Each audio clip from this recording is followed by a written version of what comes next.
qu'un laboratoire de droit? Un laboratoire de recherche en droit, oui, ça existe. Mais ce n'est pas tout à fait la même chose qu'un laboratoire de sciences dures. Il n'y a pas de blouse blanche ni d'éprouvettes.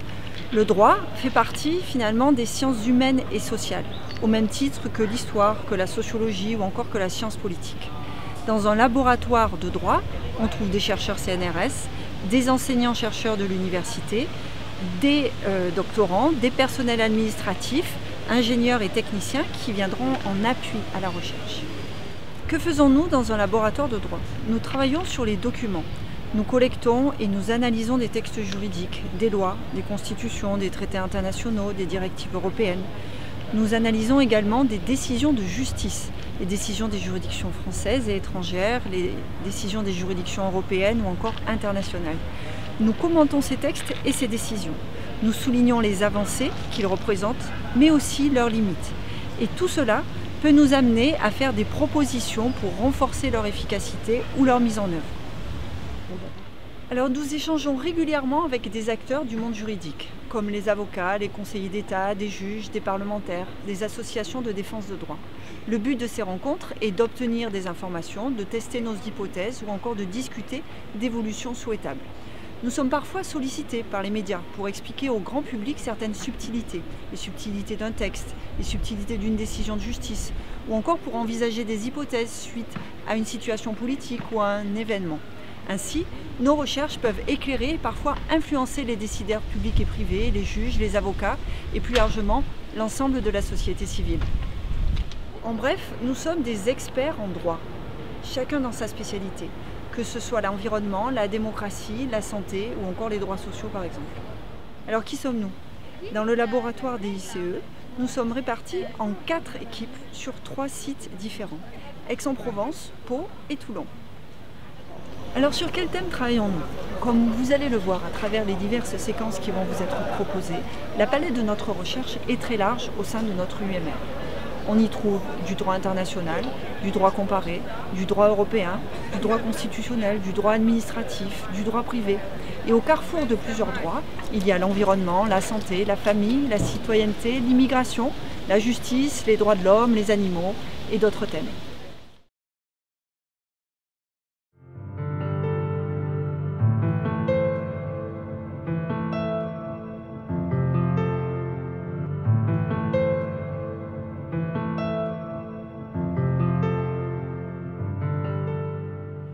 Dans le langage courant, la Constitution est souvent conçue comme un document écrit, adopté pour mettre en place un nouveau régime politique dans un contexte de crise, avec l'espoir d'assurer sur le long terme le bonheur des citoyens.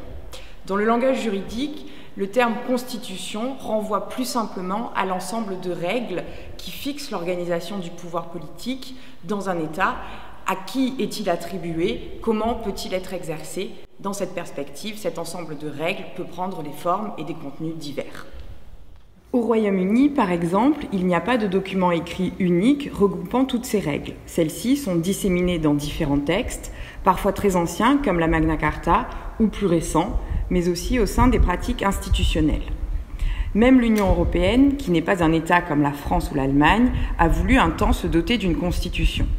Toutefois, les électeurs français et néerlandais ont refusé l'adoption du traité établissant une constitution pour l'Europe. C'est à partir du XVIe siècle que l'idée de consacrer solennellement les règles d'organisation du pouvoir dans un texte écrit est apparue. Elle influença particulièrement les révolutionnaires américains, puis français. En France, à la veille de la Révolution française, les membres des États généraux se sont déclarés Assemblée nationale constituante pour doter la France de sa première constitution écrite. Lors du serment du jeu de paume, ils se promirent de ne pas se séparer tant qu'ils n'auraient pas donné au pays une constitution. Quelques semaines plus tard, ils adoptaient la Déclaration des droits de l'homme et du citoyen, dont l'article 16 dispose que « toute société dans laquelle la garantie des droits n'est pas assurée ni la séparation des pouvoirs déterminée n'a point de constitution ». La Constitution est alors conçue comme un moyen d'assurer la liberté en évitant la tyrannie d'un despote. Dans la plupart des États démocratiques contemporains, les règles constitutionnelles attribuent à différentes institutions la compétence pour exercer certaines fonctions. En France, aujourd'hui, la Constitution de la Ve République charge le Parlement de faire la loi, le gouvernement de conduire la politique de la nation et les tribunaux de trancher les litiges en appliquant la loi. En outre, de nombreuses constitutions contemporaines prévoient un catalogue de droits et libertés garantis. Ces droits constituent des limites au pouvoir des institutions mises en place par la Constitution. Ils leur interdisent ou leur imposent de faire ou de ne pas faire certaines choses. L'ensemble de ces règles est donc conçu comme devant assurer la liberté des individus. Elles ne sont toutefois pas intangibles, elles peuvent être modifiées lorsque le souverain, le peuple, dans les systèmes démocratiques, le décide.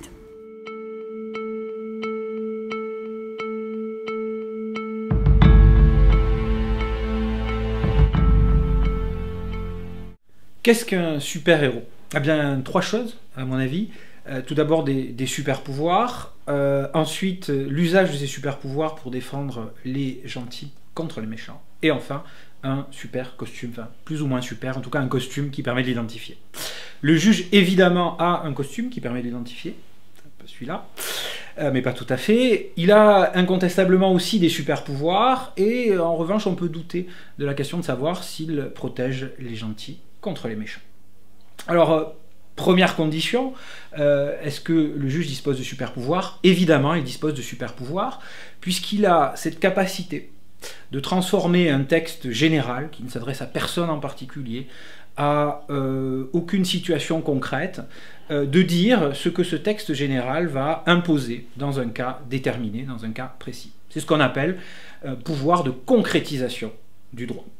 Prenons un exemple, et un exemple tiré du droit positif, qui est celui de l'interdiction de fumer dans les lieux publics. Voilà un texte extrêmement général, puisqu'il ne vise personne en particulier qui fume, ni même ce que la personne fume, tout au plus désigne-t-il l'espace public. Et le juge, face à ce texte général, pourra dire, dans un cas déterminé, dans un cas précis, dans une situation concrète, ce que le texte impose, dans un cas déterminé. C'est ça, le phénomène de concrétisation. Imaginons une personne qui, dans un lieu public, vapote. Voilà une situation concrète. Et la question que l'on peut se poser, que signifie l'interdiction générale de fumer dans un lieu public face à cette personne qui vapote? Eh bien, dans cette situation, le juge a un pouvoir qui s'étale sur 3 niveaux, sur 3 plans. Le premier plan, c'est d'abord l'établissement des faits. Est-ce que la personne vapote, effectivement, dans un lieu public? C'est la première question qu'il convient de résoudre. Quels sont les faits à l'origine de l'affaire, une personne donc, qui vapote dans un lieu public? La deuxième question, et le deuxième niveau de réflexion, c'est de savoir ce que dit la règle générale dans cette situation-là. Et la principale question que l'on peut se poser, c'est celle de savoir est-ce que vapoter peut être considéré comme fumer? Ou plus exactement, si l'interdiction de fumer s'étend aussi au fait de vapoter. Et dans ce cas-là, il faudra peut-être, mais pas seulement, s'interroger sur la finalité de la loi, ce qu'a décidé le législateur, protection de la santé, protection des autres, etc. Et enfin, troisième plan de la réflexion, et troisième plan où se manifeste le pouvoir d'appréciation du juge, c'est de savoir finalement ce que l'on doit dire de la règle générale dans ces faits particuliers.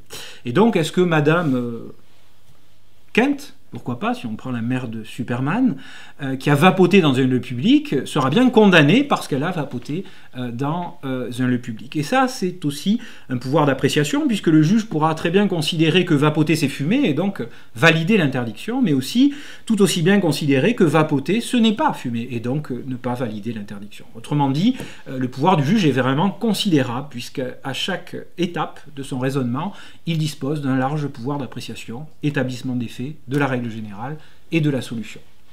Dans ces 3 temps du raisonnement juridictionnel, le juge dispose d'un large pouvoir d'appréciation pour apprécier la situation de fait, les faits à l'origine de l'affaire, pour interpréter la règle générale posée par le texte et pour établir la solution au litige.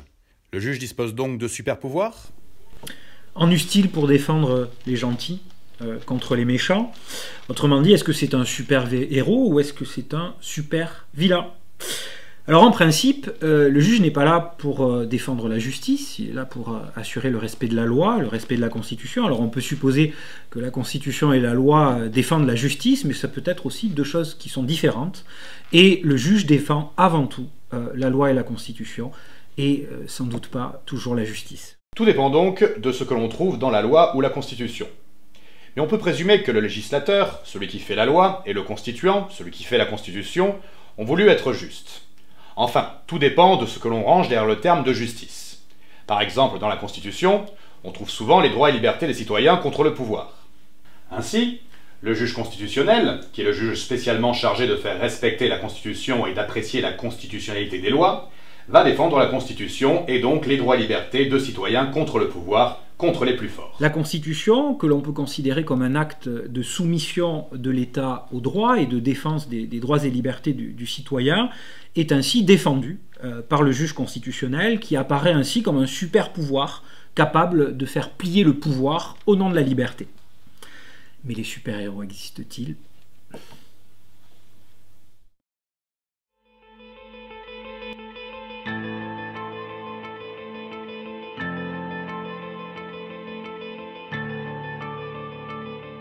Depuis une vingtaine d'années à peu près, on assiste à une montée en puissance très nette dans le discours politique et dans le discours juridique du thème de la sécurité, en France, aux États-Unis et dans un très grand nombre de pays occidentaux et non occidentaux. Les socialistes exprimeront par ma voix et celle de plusieurs de mes collègues ce qu'ils pensent de l'éternelle dialectique entre l'ordre et la liberté. Il m'est facile de déclarer dès maintenant qu'il n'est pas de liberté sans sécurité, pas de sécurité sans liberté. Je ne dirai pas autre chose aujourd'hui. Nous devons plus que jamais assurer la sécurité des Français. Alors en fait, cette recrudescence du discours sur la sécurité n'est pas véritablement nouveau. On peut le dater à peu près du milieu des années 90 pour ce qui concerne la France. Mais il a connu véritablement une explosion, en gros, depuis les attentats du 11 septembre. En France, par exemple, depuis les attentats du 11 septembre 2001, ont été adoptées plus d'une quinzaine de lois relatives à la sécurité que je vous laisse découvrir.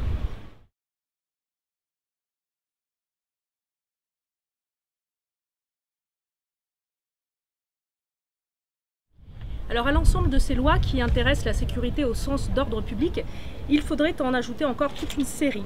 Par exemple, les lois annuelles relatives à la sécurité sociale, les lois relatives à la sécurité des produits, des médicaments, des services, des navires, des manèges, des machines et installations pour fêtes foraines, des parcs d'attractions, des transports, la coopération en matière de défense et de sécurité, la sécurité des travailleurs, des installations nucléaires, des piscines, la sécurité financière, bref. Au total, plus d'une centaine de lois relatives à la sécurité a été adoptée depuis une vingtaine d'années. Mais le problème n'est-il pas que la sécurité implique souvent des atteintes aux libertés ? La sécurité n'exclut-elle pas par définition la liberté ? Alors c'est une vraie question et on en a un exemple récent avec l'état d'urgence en France, qui est un régime d'exception qui peut être proclamé en cas d'atteinte grave à la sécurité publique. Donc c'est un régime d'exception qui date d'une loi de 1955 et qui a été mise en vigueur en France au lendemain des attentats du Bataclan en 2015, novembre 2015, et qui a duré jusque fin octobre 2017. Alors ce régime de l'état d'urgence, il permet en fait aux autorités civiles, donc en pratique au préfet, au ministre de l'Intérieur, de prendre un certain nombre de mesures qui sont directement attentatoires aux libertés individuelles comme aux libertés collectives. Alors j'en prends quelques exemples. On a les assignations à résidence, on a les interdictions de séjour, on a les périmètres de sécurité, les perquisitions de jour comme de nuit. Et toutes ces mesures sont attentatoires donc à des grandes libertés, des libertés fondamentales que sont la liberté d'aller et venir, la liberté individuelle, le droit au respect de la vie privée, la liberté d'expression, la liberté de réunion. Bref, c'est une vraie question. Donc, entre sécurité et liberté, faut-il choisir ? Alors il ne faut pas oublier que la sécurité est un besoin premier, c'est un besoin primaire, presque animal. C'est ce qu'explique un grand philosophe anglais, Thomas Hobbes, qui écrit au XVIIe siècle, et il explique que l'état de nature, c'est un état de guerre de tous contre tous, et que pour assouvir leurs besoins de sécurité, eh bien, les hommes vont entrer en société civile. Ils vont créer l'État pour satisfaire ce besoin premier de sécurité. Mais il ne faut pas oublier non plus que l'État est là pour assurer les droits et les libertés. C'est une vision libérale dans laquelle l'État est institué pour prolonger, pour concrétiser les droits dont les hommes sont supposés justement jouir à l'état de nature que décrivait Hobbes. Et ces droits, par exemple, vont être déclarés bien souvent dans des constitutions ou dans des déclarations des droits. Et il y a donc un arbitrage permanent à faire entre ce besoin premier, ce besoin primaire de sécurité et le nécessaire respect des droits et des libertés qui constituent le fondement et la légitimité de l'État. Et pour terminer, il y a une phrase de Jefferson que j'aime bien citer. Thomas Jefferson est un homme politique américain, donc qui a pris part à la déclaration d'indépendance et puis qui a pris part à la Révolution française. Et il a eu cette très belle phrase qui dit « Si un jour tu es prêt à sacrifier un peu de liberté pour te sentir en sécurité, tu ne mérites ni l'un ni l'autre. »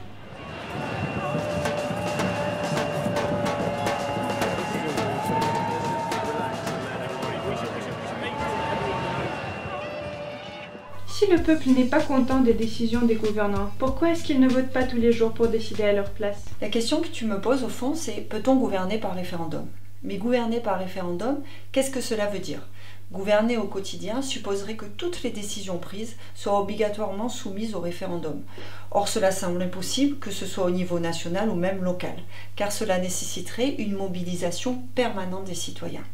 Alors il est vrai qu'aujourd'hui, avec Internet, beaucoup de choses pourraient être approuvées en un seul clic.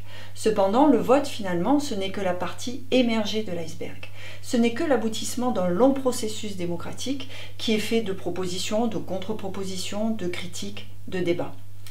Par ailleurs, pour faire des choix, les citoyens doivent pouvoir s'informer. Trop de référendums sur trop de sujets, ça ne permet pas à tous les citoyens de prendre des décisions en pleine conscience des enjeux du référendum. Gouverner, c'est décider et faire des choix, mais aussi préparer, prévoir, anticiper. Le référendum n'est dès lors qu'un complément à la gouvernance démocratique. Il est plus adapté aux enjeux de gouvernement local qu'aux sujets trop techniques, souvent d'envergure nationale. On peut en effet, au plan local, poser des questions concrètes, touchant directement le citoyen et donc le plus souvent mieux comprises par lui, comme par exemple l'extension d'un aéroport. Mais alors, comment on fait si le peuple réclame plus de référendums? Aujourd'hui, la crise de la représentation des partis, combinée au développement des nouvelles technologies de communication, l'Internet, les réseaux sociaux, entraîne en effet une demande accrue de participation citoyenne. Or, en France, le référendum est envisagé dans la Constitution, mais reste d'usage peu fréquent, car, faute d'initiative populaire, il est contrôlé par le pouvoir politique national ou local. Seul, le plus souvent, le président de la République ou des maires peuvent le déclencher. L'exemple américain montre au contraire sa légitimité sur des enjeux clairs de politique publique locale. Plus de 1600 référendums ont été ainsi organisés dans 24 États américains durant la décennie, dont la moitié d'initiatives populaires, sur des questions de santé, d'éducation, de réglementation de la drogue ou du tabac, de contrôle des armes, d'environnement. De nombreuses initiatives aussi en matière financière ou fiscale ont illustré la révolte des contribuables américains. Par exemple, la célèbre proposition 13 en 1978 qui a conduit à une réduction drastique des taxes foncières locales, avec le risque sur ces sujets de conséquences catastrophiques pour le financement des politiques publiques. On l'a vu en particulier en Californie en matière d'éducation. L'avantage d'un processus d'initiative populaire, c'est de permettre aux citoyens de faire émerger un sujet qu'ils souhaiteraient voir débattu, soit par les assemblées, soit par les citoyens, soit par les deux. Cette procédure, certes, elle existe aux États-Unis, mais elle existe aussi en Suisse, on le sait, et dans d'autres pays dans le monde. En Bolivie, au Portugal, en Italie, en Croatie, en Uruguay. En fait, il y a des tas d'exemples. En France, par contre, on n'a pas d'initiative populaire. En revanche, on a l'initiative partagée. Alors, qu'est-ce que c'est cette initiative dite partagée? Elle est partagée, finalement, cette initiative, entre les parlementaires, d'une part, et les citoyens. Mais il faudra que les parlementaires fassent une proposition et que les citoyens la soutiennent derrière. En réalité, si une minorité de parlementaires ne la déclenche pas, les citoyens ne pourront rien faire. Ils ne peuvent rien proposer par eux-mêmes. Le référendum est-il dangereux? C'est une bonne question. Justement, quelles sont les garanties qui doivent entourer l'organisation d'un référendum? On a tendance à considérer que tout référendum est l'expression sacrée du peuple souverain. Et on a construit un véritable mythe autour de cette fameuse expression référendaire. Or, cette façon de percevoir le peuple est basée sur des théories constitutionnelles qui sont complètement déconnectées de la réalité. Un référendum, ça doit suivre une procédure pour garantir la liberté de choix, la liberté de vote des citoyens, mais aussi pour garantir le fait que l'on ne va pas utiliser le référendum de manière abusive pour porter atteinte à des valeurs auxquelles nous tenons en démocratie, comme l'égalité ou encore la liberté.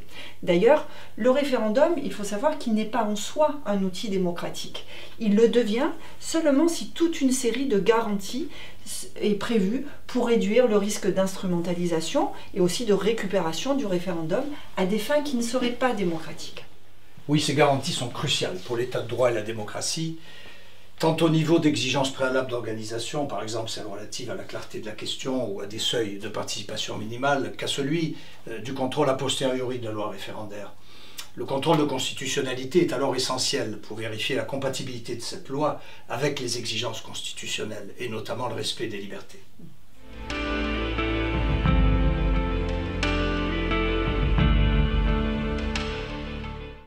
Le président français n'est pas le président des États-Unis, mais il n'est pas non plus le président italien ou le président allemand.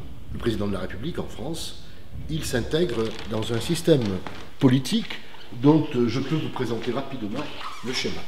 Alors en haut, bien sûr, il y a le peuple qui va élire le président de la République, qui va lui-même nommer un gouvernement avec à sa tête un Premier ministre. Mais ce gouvernement a une interactivité dont je reparlerai tout à l'heure avec le Parlement composé de l'Assemblée nationale et du Sénat.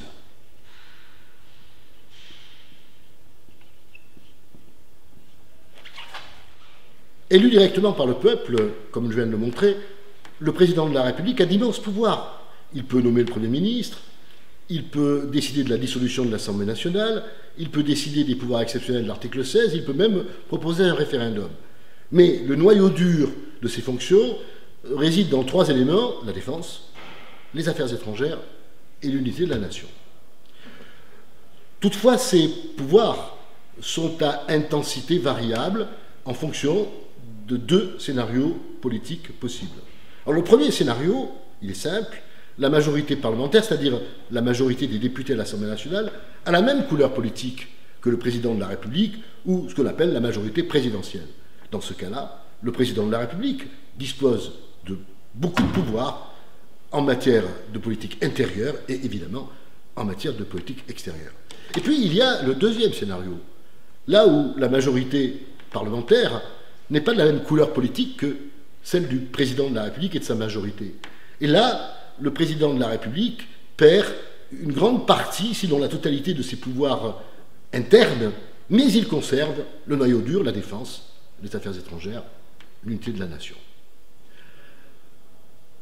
Alors, pour conclure, ce président français, c'est un être unique, original, oui, mais qui s'insère dans un système politique que l'on connaît en Europe dans tous les États, à savoir le régime parlementaire.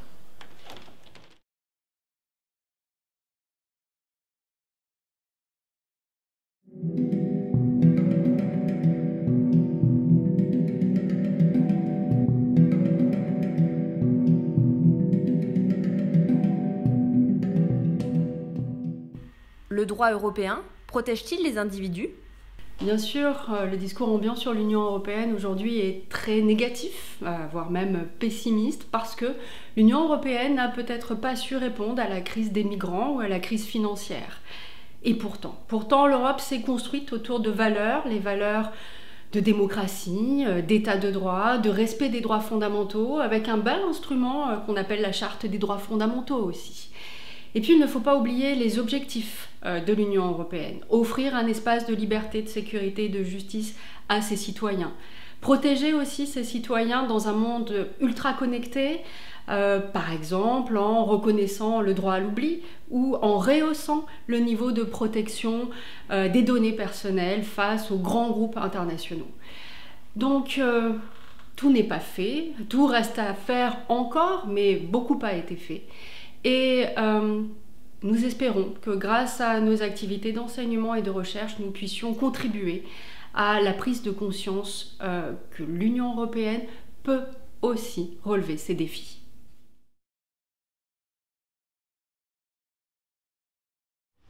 Alors, depuis les années 70, le glyphosate est utilisé comme herbicide. La première commercialisation a été faite sous le nom de Roundup par Monsanto. Et c'est aujourd'hui l'herbicide le plus utilisé, du fait de son faible coût, de son efficacité. Et du fait de cette importante utilisation, l'exposition à une telle substance est importante. Elle a été constatée dans l'eau, dans l'air, dans le sol, dans les aliments. et encore dans le corps humain. Donc depuis que le Centre international de recherche sur le cancer a considéré le glyphosate comme probablement cancérigène pour l'homme, que la justice américaine a condamné Monsanto à verser plus de 250 millions de dollars à un jardinier atteint d'un cancer en phase terminale, les débats sur le glyphosate ont été intenses au plan scientifique comme au plan politique. Le droit de l'Union européenne, souvent défaillant sur ce projet, offre-t-il des réponses appropriées ? A priori, on peut en douter, car l'approbation du glyphosate a été renouvelée fin décembre 2017. Cependant, 3 observations peuvent être faites. La première, c'est que l'autorisation de commercialisation est délivrée et régie par le droit de l'Union, ce qui témoigne du fait que le droit de l'Union européenne est fondamental en la matière. Vous avez parlé de 3 observations. Quelle est la seconde ? La seconde observation, c'est qu'à la première lecture, le droit de l'Union européenne est plutôt rassurant. Il exige, pour qu'il y ait une autorisation, que le produit phytopharmaceutique n'ait pas d'effet nocif sur la santé humaine ou sur l'environnement. Plus de 700 pesticides ont été retirés depuis 25 ans. En plus, l'autorisation est accordée pour un temps donné. En principe 15 ans, pour le glyphosate seulement 5 ans. Et enfin, si l'autorisation est délivrée par la Commission européenne, elle agit sous le contrôle des États qui ont ensuite la responsabilité de commercialiser ou non les produits phytopharmaceutiques qui incluent le glyphosate. La décision européenne n'est donc pas un carcan. Et la troisième observation alors ? La troisième observation, c'est qu'effectivement, dans sa mise en œuvre, le droit de l'Union a pu paraître insuffisant, voire défaillant, s'agissant de l'indépendance de l'évaluation, s'agissant des motifs de la décision politique de certains États, s'agissant de l'information du public ou encore de l'accès aux juges pour remettre en cause l'approbation. Autant de questions qui doivent trouver des réponses pour que le droit de l'Union puisse réellement exercer son rôle protecteur.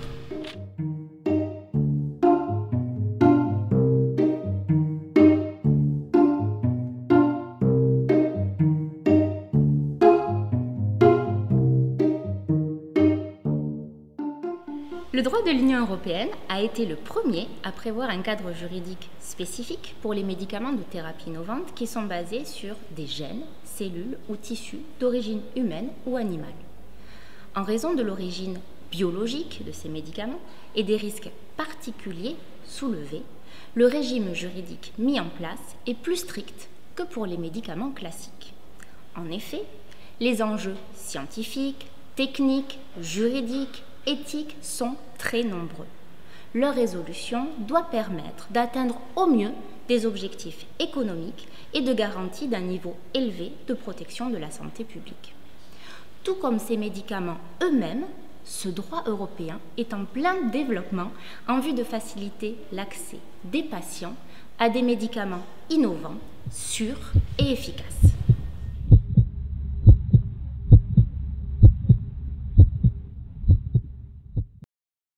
Le développement de la santé numérique ne présente-t-il pas un danger pour les libertés ? Le droit européen s'engage à protéger les individus en facilitant et promouvant le développement de la santé numérique, défini par la Commission européenne comme l'utilisation des nouvelles technologies de l'information et de la communication dans le secteur de la santé.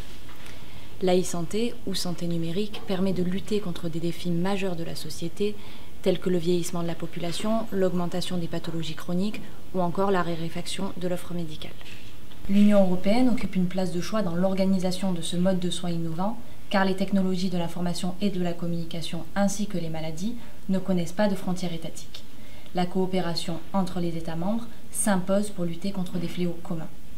Si l'Union européenne permet de soutenir l'objectif de promotion de l'e-santé, la dimension juridique est également essentielle concernant les risques d'une possible violation des droits fondamentaux des patients lorsqu'ils ont accès à des produits ou activités de e-santé. En effet, les données de santé doivent être protégées pour permettre le respect de la vie privée des individus. La réglementation européenne permet ainsi de développer l'e-santé et de trouver des solutions communes à tous les États membres pour permettre le vieillissement des personnes en bonne santé grâce à des soins de qualité et sécurisés.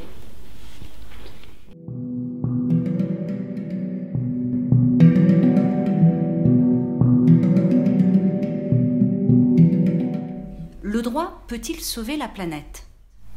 Le droit est un levier puissant pour changer les comportements. À ce titre, il a un rôle à jouer pour résoudre la crise environnementale actuelle. Le droit international est nécessaire dès lors que les menaces environnementales sont aujourd'hui, pour l'essentiel, comprises comme étant des menaces globales. En effet, on parle beaucoup de mondialisation ou de globalisation économique, mais on a assisté aussi à une globalisation des menaces environnementales. Diminution de la couche d'ozone, diminution de la biodiversité, changement climatique, produits chimiques, voilà bien, parmi d'autres, des menaces globales. Qu'est-ce qui les caractérise ? D'une part, le fait que les dommages peuvent se faire ressentir en des points très éloignés de la planète, très loin de la source d'émission de la pollution. D'autre part, le fait qu'aucun État ne peut prétendre s'atteler seul à de tels enjeux. Une coopération internationale est nécessaire et le droit international est bien l'outil de cette coopération. Le droit international de l'environnement s'est beaucoup développé et il a connu quelques succès, comme la restauration qui est en cours de la couche d'ozone. Mais dans l'ensemble, il faut bien reconnaître que les menaces environnementales sont plus fortes aujourd'hui qu'hier, que la situation est bien pire que dans les années 1970, alors que depuis ces années-là, on a énormément développé le corpus de traités, de déclarations et d'institutions qui se consacrent à la protection de l'environnement. On peut prendre l'exemple de l'accord de Paris sur le climat. Incontestablement, c'est une réussite diplomatique, mais ce n'est pas encore un succès environnemental. Le sera-t-il un jour ? C'est un gros point d'interrogation. Il est vrai qu'il est parfois difficile de définir de bonnes règles, des règles adaptées, car les menaces environnementales sont complexes, elles sont évolutives, il y a beaucoup d'incertitudes. À cela s'ajoute le manque de moyens, le manque de capacité, comme on dit dans le langage onusien. Parfois aussi, il faut bien le dire, un manque de volonté. Et surtout, on a des règles internationales dans d'autres champs qui tirent dans des directions opposées. Je pense au droit international du commerce, au droit international des investissements. Donc, pour revenir à la question, il me semble qu'à lui seul, le droit international ne peut pas sauver la planète, mais qu'il pourrait nous y aider, à condition que les États accordent davantage d'attention, davantage de moyens à sa mise en œuvre, et qu'ils évitent de se comporter de manière quelque peu schizophrénique en défaisant d'un côté ce qu'ils font de l'autre. Il faudrait que les États en fassent une réelle priorité, et ça, ce n'est pas encore le cas.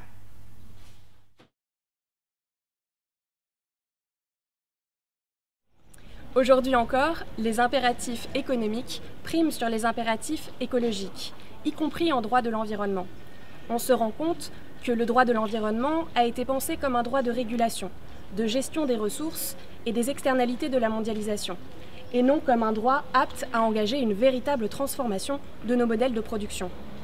C'est vrai, il faut noter aussi que le droit international est un droit de compromis qui conduit souvent, face à un problème, à adopter en réponse le plus petit dénominateur commun. Finalement, le consensus prime sur l'ambition. Or, face à l'urgence des défis écologiques actuels, on ne peut plus diminuer notre ambition. Le simple fait qu'il existe encore un droit de l'environnement, aussi spécialisé, limité, sans cesse conditionné dans sa mise en œuvre, montre que le droit international n'est pas en mesure de sauver la planète. Pour sauver la planète, il faudrait repenser le droit international, l'écologiser en quelque sorte et soumettre toutes les règles à un critère simple.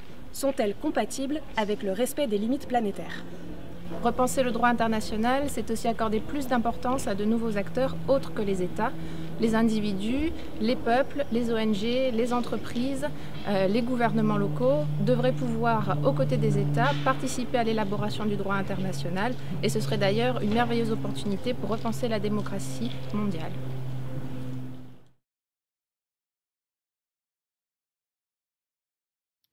En ce moment, je suis en séjour de recherche en Australie, un pays qui est connu pour sa biodiversité. Mais comme la plupart des pays riches, l'Australie exporte ses déchets plastiques pour le recyclage aux pays en développement comme la Malaisie, la Thaïlande et le Vietnam.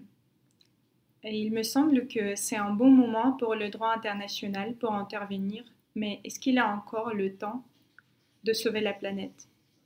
Pour maintenant, il n'existe pas de convention internationale entièrement consacrée à la pollution des océans par les plastiques. Les négociations des traités sont souvent très longues pendant que les problèmes environnementaux nécessitent des réponses immédiates. Les conflits d'intérêts entre les États riches et en voie de développement résulte en adoption des textes très souples qui sont incapables d'assurer la protection efficace. Le droit international en matière environnementale reste un droit de réaction aux catastrophes écologiques. Mais faudra-t-il attendre que la planète entière s'étouffe sous l'amoncellement des déchets pour agir efficacement? Car plus on attend pour intervenir, moins le droit international pourra sauver la planète.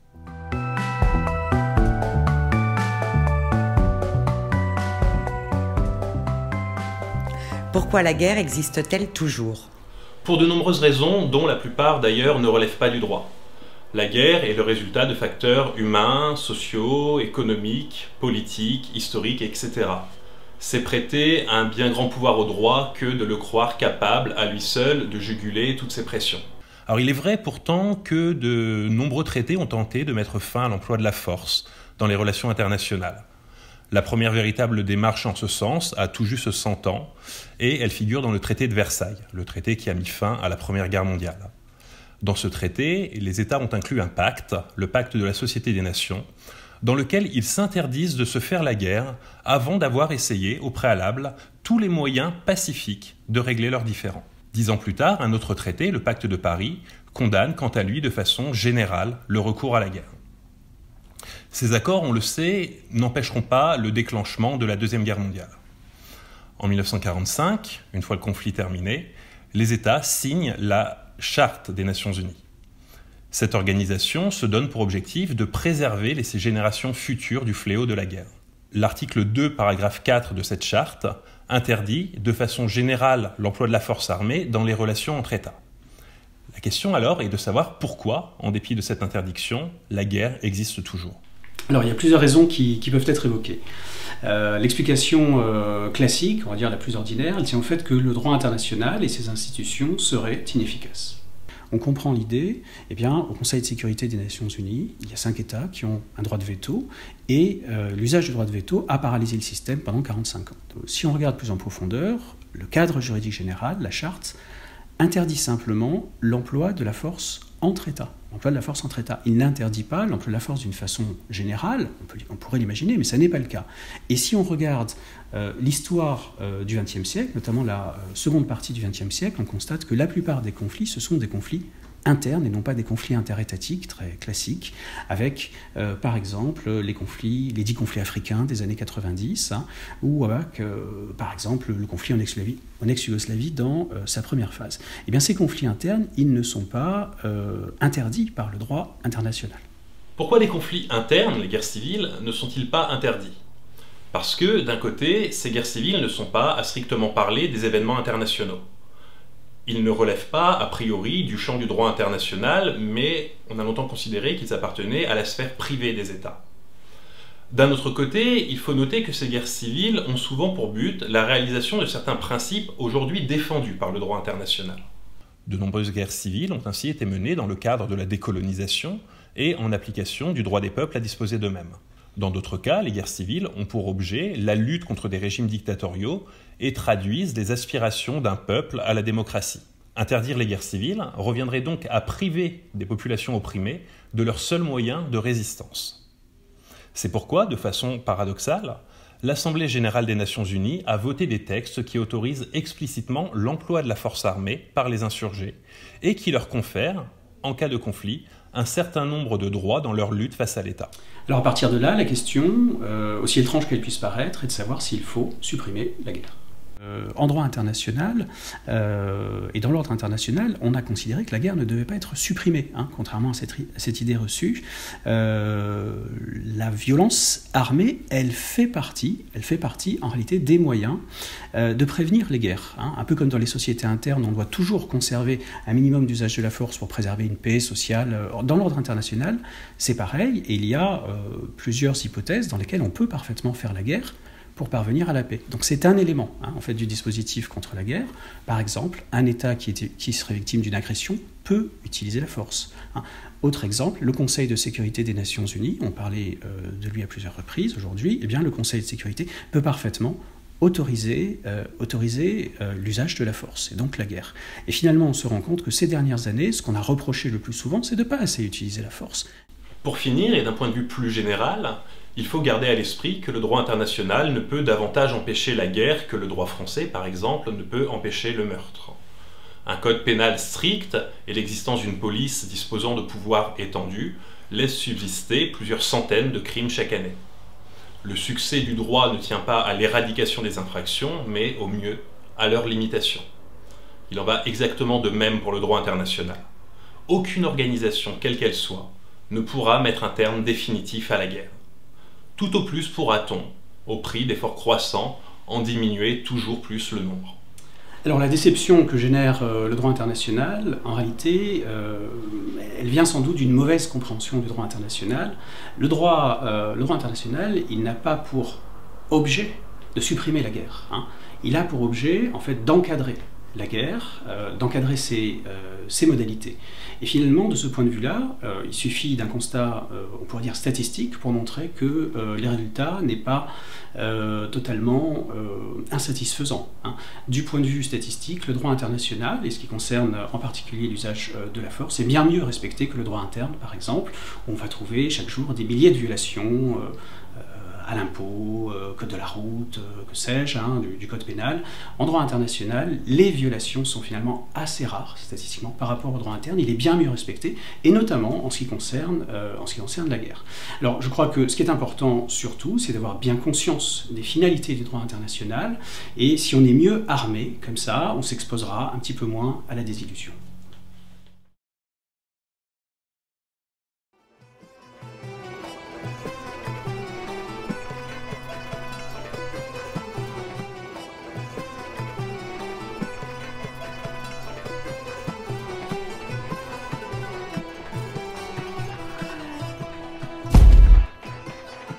Les étrangers peuvent-ils compter sur le droit? La réponse à cette question pourrait être oui, mais. Oui, certes, les étrangers peuvent jouir de nombreux droits et libertés que la loi leur reconnaît. Mais, de plus en plus, les réglementations ont tendance à se durcir. Alors il faut dire déjà que depuis l'Antiquité, depuis les cités grecques, romaines, l'étranger a été considéré tantôt comme un sujet de droit que la loi doit protéger et intégrer dans la société, tantôt comme une menace par rapport à laquelle la communauté doit se protéger. Et cette oscillation, qui est une constante dans l'histoire, nous la retrouvons également dans notre législation actuelle, qui n'est que le reflet de la société. Alors, nous pouvons dire que ces personnes jouissent de nombreux droits et libertés que leur sont reconnus par le droit, non seulement par le droit international, mais aussi par le droit national, avant tout par la Constitution. Parmi ces droits, ils jouissent notamment du droit d'asile, c'est-à-dire le droit de demander une protection internationale et le maintien sur notre territoire. Et ce droit est reconnu notamment aux personnes qui fuient les guerres, qui fuient des situations aussi dans lesquelles ils craignent la torture ou des traitements inhumains ou dégradants. Et c'est ce droit qui est reconnu aujourd'hui, par exemple, aux nombreux Syriens qui arrivent sur nos territoires. Et lorsqu'on parle de la crise des réfugiés, on se réfère justement à ces personnes qui fuient une situation de conflit. Mais au-delà de ce droit, il y a aussi, par exemple, le regroupement familial. Pour les étrangers qui sont résidents de manière stable et régulière sur notre pays, eh bien, ils peuvent demander d'y être rejoints par leur famille. Et de manière générale, les étrangers en situation régulière jouissent des mêmes droits que les nationaux, que les Français. Mais l'égalité n'est pas absolue. Et par exemple, ils ne peuvent pas entrer et séjourner librement sur notre territoire, tout comme ils n'ont pas le droit de vote. En revanche, concernant les étrangers en situation irrégulière, eh bien, eux, ils jouissent d'un noyau dur de droits, par exemple le droit à la santé, mais la logique, c'est qu'ils doivent être éloignés du territoire, puisque justement, ils séjournent de manière irrégulière. Alors oui, les étrangers peuvent sans doute compter sur le droit, ils jouissent de nombreux droits et libertés. Mais à bien y regarder, on se rend compte que les législations ont durci de plus en plus les droits des étrangers, et pas seulement la législation française, mais aussi les législations des autres pays européens, dans une optique de fermeture des frontières et de gestion des flux migratoires.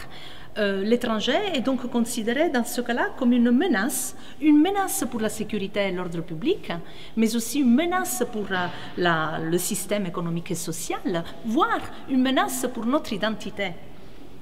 Et donc les législations qui se sont succédées ont de plus en plus durci les règles. Par exemple, concernant le regroupement familial ou pour l'obtention de la nationalité, ou encore les règles qui concernent l'enfermement des étrangers en situation irrégulière dans des centres de rétention, dans lesquels même des enfants peuvent être enfermés avec leur famille, ce qui est vraiment critiquable.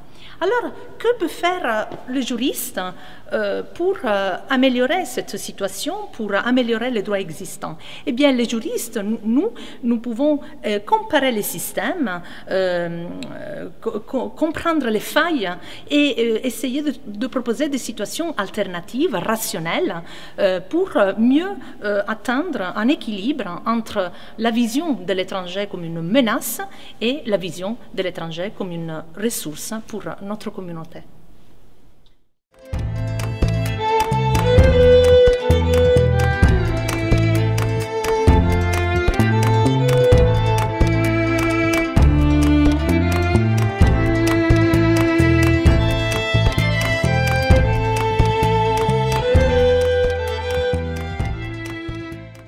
À quoi sert un juge de la loi?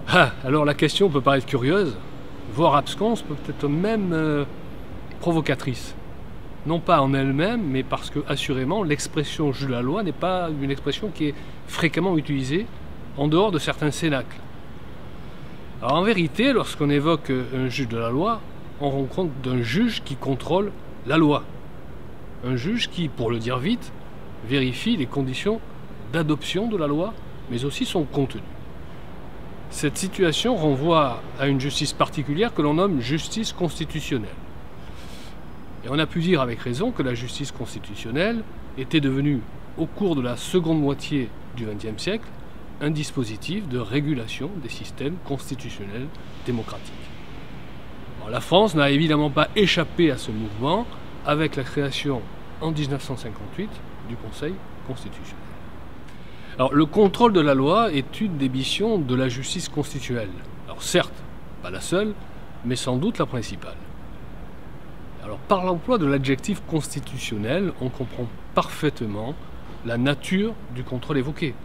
C'est un contrôle dont la vocation est de garantir que la loi est conforme à la Constitution, étant entendu que du point de vue de la hiérarchie des normes, la Constitution se situe à un niveau supérieur à celui de la loi. Alors, un grand juriste autrichien, Hans Kelsen, a tout dit à ce sujet. Enfin, presque. Il a proposé une théorie qu'on appelle la théorie de la formation du droit par degré, la Stumpfentheorie pour le dire dans la langue maternelle de Kelsen. Et cette théorie aboutit à la conclusion du nécessaire contrôle de la conformité de la loi à la Constitution. Finalement, c'est la fameuse pyramide qui s'écroule si ce contrôle n'est pas assuré. Et un législateur, et c'est ça qu'il faut comprendre, qui ne respecterait pas la Constitution et qui serait à l'abri de toute sanction, ferait courir ce risque de chute. Et donc, en France, ce contrôle de la constitutionnalité des lois est assuré par le Conseil constitutionnel.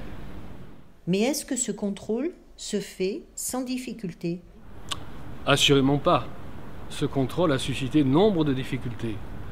La loi n'est-elle pas l'expression de la volonté générale, comme le pensait Rousseau, et comme il est inscrit à l'article 6 de la Déclaration des droits de l'homme et du citoyen?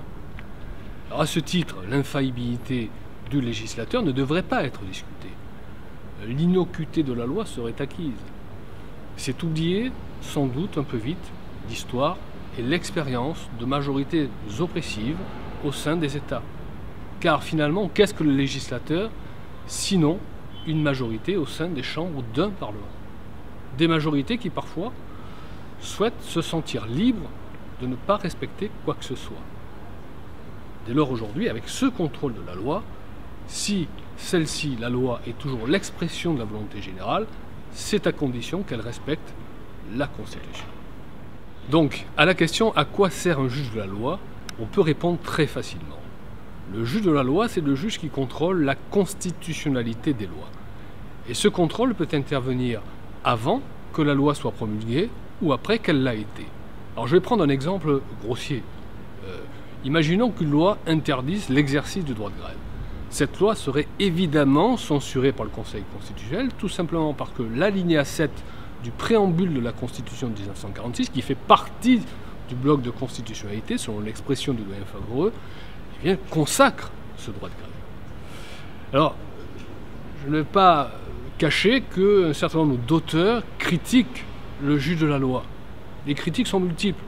Parfois on dit qu'on est face à un gouvernement des juges parce que le juge constitutionnel, le juge de la loi serait trop actif. Parfois on dit le contraire et parfois on dit que ce juge n'est pas assez juge. C'est le cas en France qui renvoie à la question de la composition du Conseil constitutionnel. Et je dirais que cette question est encore plus cruciale depuis la réforme constitutionnelle de 2008 qui institue la question prioritaire de constitutionnalité qui exige que le juge de la loi soit véritablement un juge. Alors pour conclure, on sait à quoi sert maintenant un juge de la loi. On sait qu'il sert à contrôler la constitutionnalité des lois.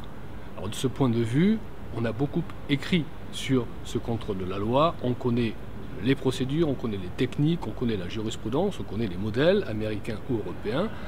Mais en revanche, la notion même de justice constitutionnelle reste source d'interrogation. En ce sens, on pourrait peut-être poser une autre question, qui serait la suivante. À quoi la notion de justice constitutionnelle doit-elle servir ?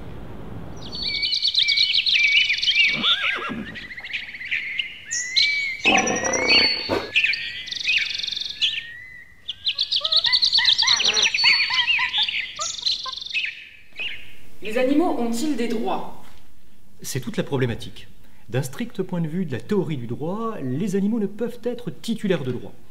Certes, il existe des réglementations pour protéger l'animal, pour préserver son bien-être, mais ce ne sont là que des obligations imposées aux hommes, et les animaux n'ont pas à proprement parler de droit.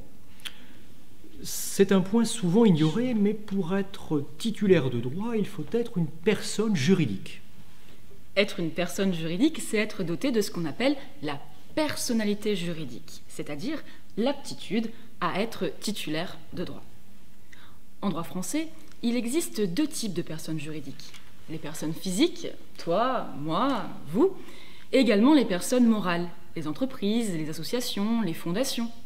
Oui, une personne morale a aussi une personnalité juridique. Vous le voyez, s'il peut y avoir des personnes morales, c'est que la catégorie des personnes est suffisamment souple pour accueillir les animaux qui pourraient alors être dotés de véritables droits.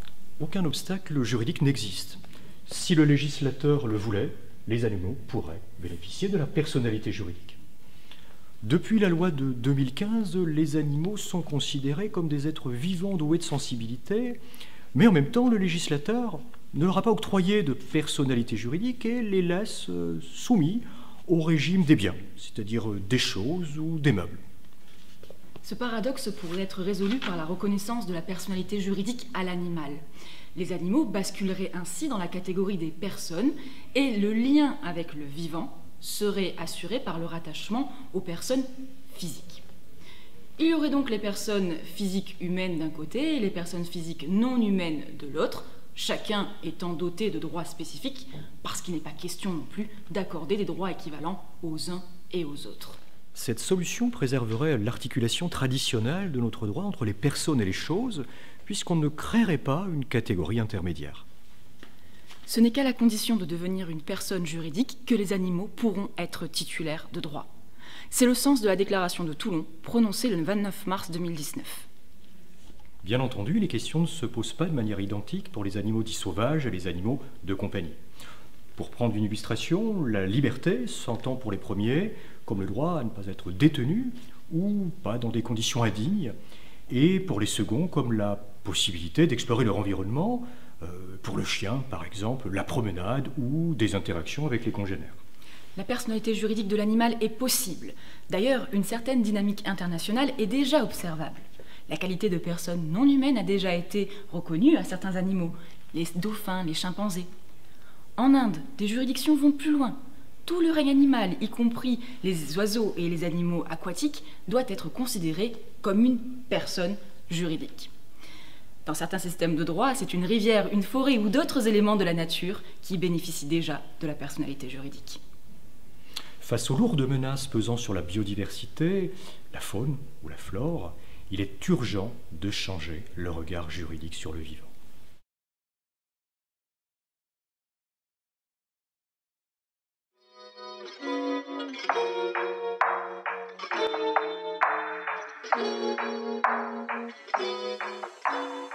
Entre immobilisme et instabilité, quel est le secret de la vie politique italienne?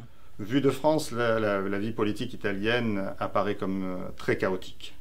Mais c'est finalement une impression assez schématique. La vie politique italienne est beaucoup plus complexe que cela. Et justement, elle est faite à la fois d'une volonté, je dirais, de mouvement, et aussi d'une propension à l'immobilisme. Une tendance à l'immobilisme, vraiment? Et oui, en effet. On ne compte plus en Italie les propositions de réforme constitutionnelle qui se sont finalement soldées soit par un échec, soit par une réforme très limitée. Finalement, cela fait irrésistiblement penser à la fameuse phrase du Guépard « Pour que rien ne change, tout doit changer ». Ma allora, qual è il segreto? Il segreto, c'est le secret de la vie politique italienne, c'est cette volonté finalement de concilier les extrêmes. Dans l'histoire, à partir de la Seconde Guerre mondiale, après la Seconde Guerre mondiale, on se souvient des fameux films de Don Camillo, où le curé démocrate chrétien s'oppose de manière acharnée à Pepone, le maire communiste. Mais on se rappelle aussi que dans ce film, Pepone et Don Camillo s'opposent mais s'aiment beaucoup. C'est ça l'un des secrets de la vie politique italienne. De nos jours, on a une illustration parfaite de cette tendance, puisque le gouvernement actuel, compte en son sein des personnes qui, normalement, n'auraient jamais dû s'entendre dans une coalition. On a Matteo Salvini, qui pendant des années a dit pique-pendre sur le Sud et les méridionaux, et qui aujourd'hui arrive, malgré tout, à s'entendre avec Luigi Di Maio, qui est lui, un Napolitain de naissance.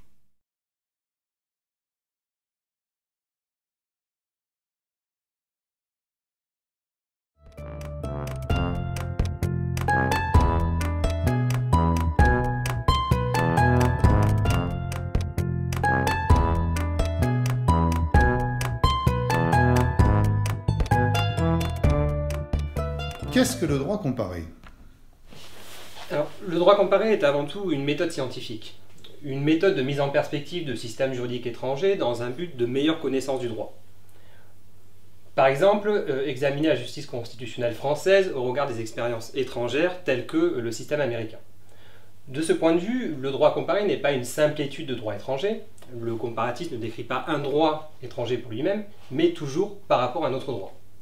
Gardons l'exemple précédemment évoqué, là où une étude de droit étranger se limiterait à la seule analyse du système américain de justice constitutionnelle, une étude de droit comparé confrontera ce même système à un système étranger. L'enjeu est en définitive d'élaborer un fond de connaissances nouvelles sur une problématique juridique particulière. On le voit par exemple à travers les revendications indépendantistes en Écosse et en Catalogne, qui sont particulièrement propices à la comparaison. On le voit aussi lorsqu'un juge rend une décision sur une question nouvelle ou une question particulièrement délicate et qu'il s'inspire de ce qui se fait à l'étranger pour rendre cette décision.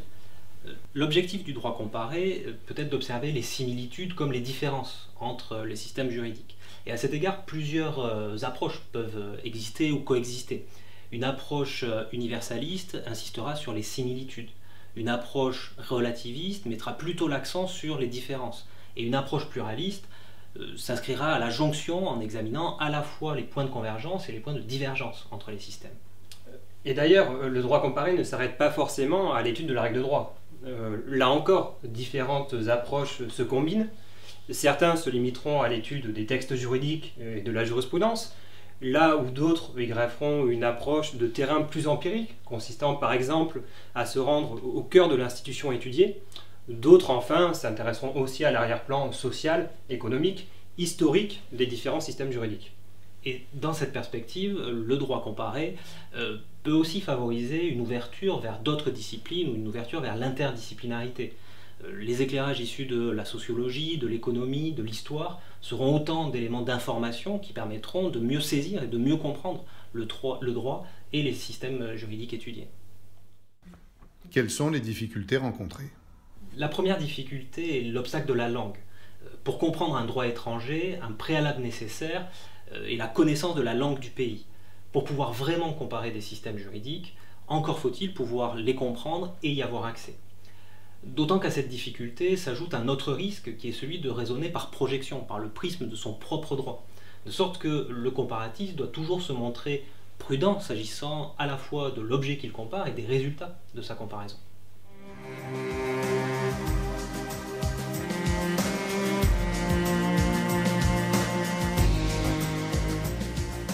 Quelle protection pour les peuples autochtones en Amérique latine? Alors, ces 30 dernières années, les droits des peuples autochtones ont occupé une place importante sur la scène juridique, notamment en Amérique latine.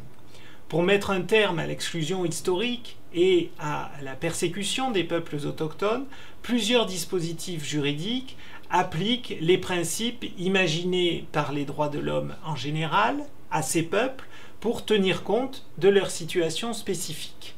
Les problématiques en cause sont non seulement très nombreuses, mais aussi particulièrement spéciales et diversifiées, allant de l'environnement à la propriété intellectuelle, en passant même par le commerce.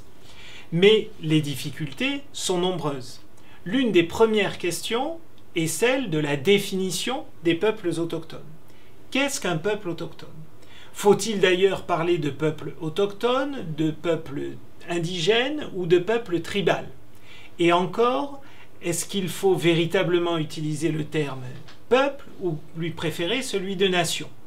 Même l'expression de peuple autochtone n'a pas fait l'objet d'une définition susceptible de faire taire tous ces débats. Malgré tout, la majorité des observateurs et des juristes retient aujourd'hui quelques éléments, quelques critères qui paraissent essentiels pour identifier un peuple autochtone.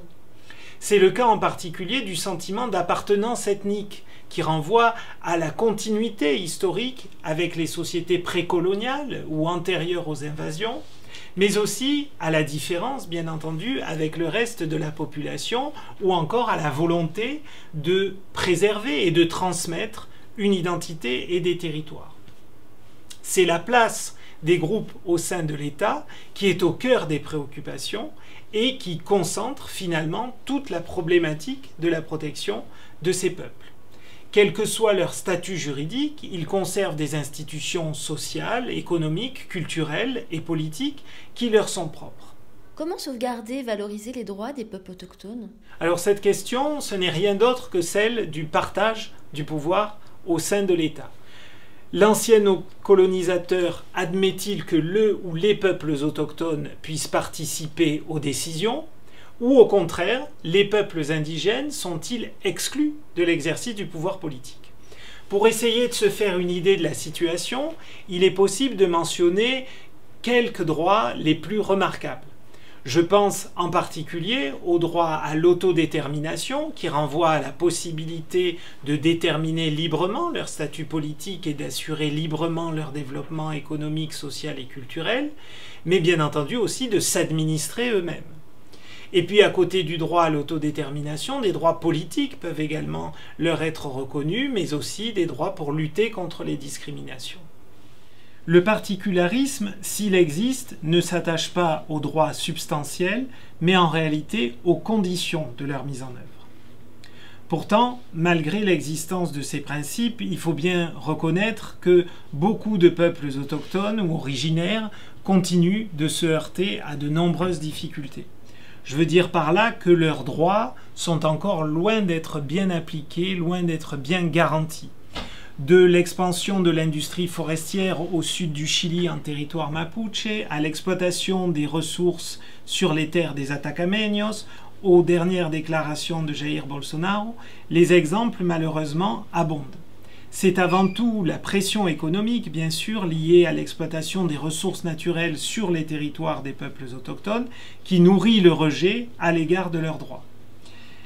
Ce dont il faut néanmoins se réjouir, c'est qu'en Amérique latine, malgré une situation toujours préoccupante, les 3 dernières décennies marquent une évolution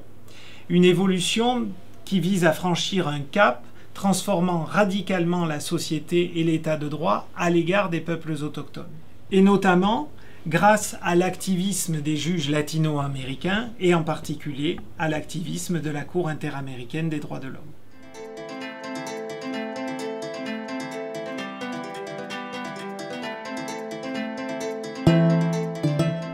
Le divorce entre l'Espagne et la Catalogne est-il inéluctable ? Bien, cette question, il est très difficile d'y répondre finalement parce que l'avenir de cette communauté est particulièrement indécis. Ce que l'on constate très clairement, et là j'utilise des mots de collègues espagnols pourtant modérés, c'est que la Catalogne se retrouve devant une situation désastreuse. On peut parler de désastre, on peut parler de catastrophe même. Catastrophe d'un double point de vue, catastrophe pour le peuple catalan d'abord. Pourquoi ? Parce que ce peuple se trouve déchiré en 2 parties presque égales entre ceux qui veulent divorcer et ceux qui ne veulent pas divorcer. D'où un peuple qui est désemparé, un peuple qui est même sans perspective de sortie de crise et qui se retrouve face à des situations sociales très difficiles, des familles entières qui parfois ne se parlent plus. Et à cela s'ajoutent en plus des difficultés d'ordre économique, dans la mesure où cette crise a conduit nombre d'entreprises catalanes à quitter ce territoire de crainte de subir des conséquences assez difficiles sur le plan économique.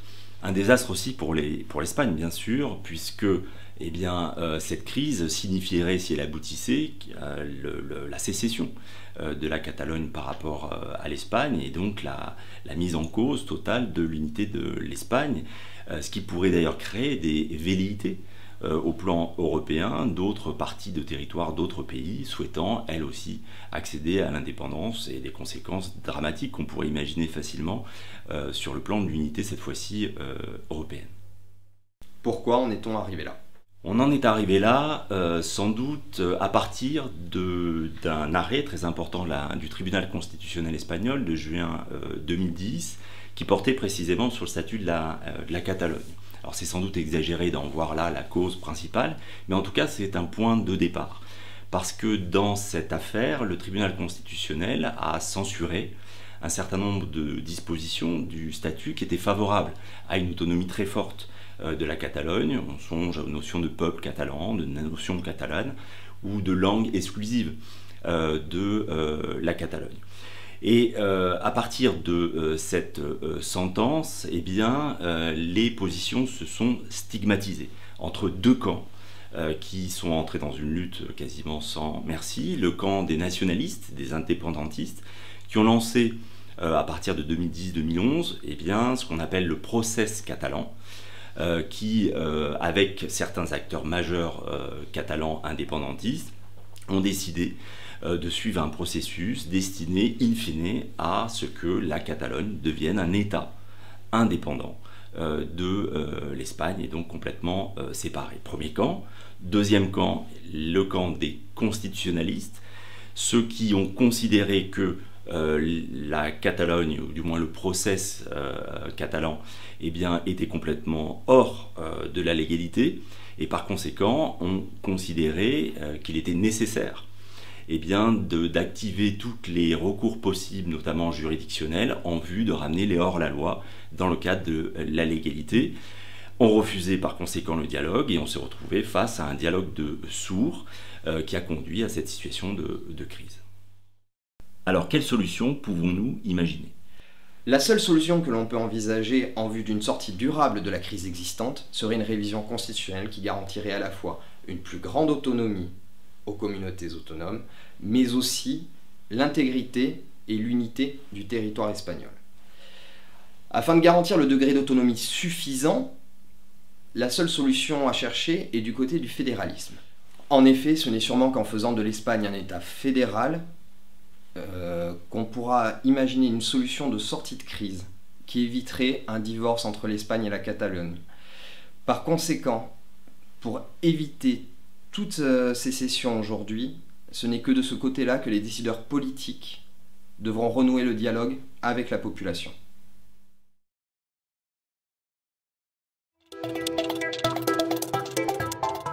Alors, le CERIC, c'est le Centre d'études et de recherche internationale et communautaire, un laboratoire de recherche qui a été créé en 1973, un laboratoire qui est composé de juristes, spécialistes de droit international, de droit européen, mais aussi de droit interne et de droit comparé. En tout, c'est une vingtaine d'enseignants-chercheurs et de chercheurs et une soixantaine de doctorants, c'est-à-dire de futurs chercheurs et enseignants-chercheurs. C'est aussi une équipe administrative d'appui. Le CERIC, c'est donc d'abord logiquement la recherche. Celle-ci peut être individuelle ou collective, elle peut être financée ou non. Notre équipe, par exemple, a travaillé récemment sur un financement accordé par la mission de recherche Droit et Justice sur les moyens de faire évoluer les règles du procès pour permettre à celui-ci de mieux prendre en compte la protection de l'environnement. Le CERIC, c'est aussi, en lien avec la recherche, l'enseignement du droit international et européen, mais aussi du droit humanitaire, du droit de l'environnement, du droit des énergies, à destination des étudiants de licence et de master. Ces formations mêlent des enseignements classiques, des cours magistraux, des séminaires, mais aussi des exercices plus interactifs, comme les cliniques juridiques qui existent en droit de l'homme, en droit de l'Union européenne et en droit de l'environnement. Ces exercices permettent aux étudiants de mettre en pratique et d'améliorer leurs connaissances en répondant à de vrais problèmes juridiques qui se posent à de vraies personnes dans la vraie vie. Ils apprennent en faisant et ça nous permet de lier intimement l'enseignement et la recherche.